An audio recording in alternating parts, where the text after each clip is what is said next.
Welcome to the FIFA World Cup 2014 in Brazil. The World Cup is opening. Ich weiß, Deutschland wird es schaffen, wir holen den Pokal in Brasilien dieses Jahr. Ihr schafft es dieses Mal. Ronaldo packt die Koffer nicht mal aus, denn er spielt bei Portugal und er weiß, wir fliegen in der Gruppenphase raus. Auch die USA fliegt nach 3 Spielen nach Hause. Nach dem Spiel gegen uns ist für Italien der Traum endgültig auf. Jede Mann bekommt Deutschland den Applaus, denn wir gewinnen jedes Spiel und der Pokal zu gewinnen. Der Gedanke zählt durchaus, so sieht's aus, alle Fans da draußen. Und die fahren wieder raus, es wird eine riesengroße Sause. Ohne Pause wird gefeiert, stundenlang auf Rad, das war knapp, mach nicht ab. Spielt mit Leidenschaft und Mut und ihr belohnt euch mit dem Cup, den ich schon lange verdient hab. Kämpft für euer Ziel, gebt alles und noch mehr. Haltet den Druck stand, spielt für euer Land und haltet das Ziel für euch in eurer Hand. Deutschland, oh Deutschland, ich trag das Trikot mit Freude und haltet zu Deutschland.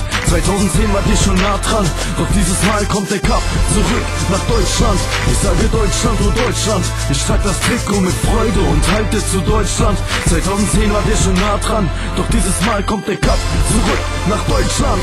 Ich weiß, es wird nicht einfach, aber denkt dran, das komplette Volk aus eurer Heimat macht es euch leichter zu spielen wie von einem anderen Stern. Der Titel scheint greifer, doch er bleibt noch so fern. Von Spiel zu Spiel müsst ihr kämpfen und gewinnen. Vor jedem Anpfiff eure Hymne singen, euren Gegner niederzwingen, zum Wein bringen. Und egal was kommt, ihr müsst prompt gleich mal rufen und schon habt ihr die Chance, den Titel fest in eurer Hand zu halten.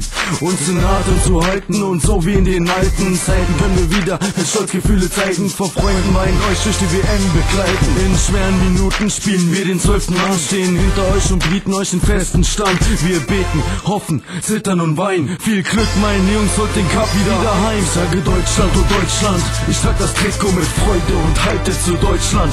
2010 waren wir schon nah dran, doch dieses Mal kommt der Cup zurück nach Deutschland. Ich sage Deutschland, oh Deutschland, ich trage das Trikot mit Freude und halte zu Deutschland. 2010 waren wir schon nah dran, doch dieses Mal kommt der Cup zurück nach Deutschland. Ich sage Deutschland, oh Deutschland, ich trag das Trikot mit Freude und halte zu Deutschland. 2010 waren wir schon nah dran, doch dieses Mal kommt der Cup zurück nach Deutschland. Ich sage Deutschland, oh Deutschland, ich trag das Trikot mit Freude und halte zu Deutschland. 2010 waren wir schon nah dran, doch dieses Mal kommt der Cup zurück nach Deutschland.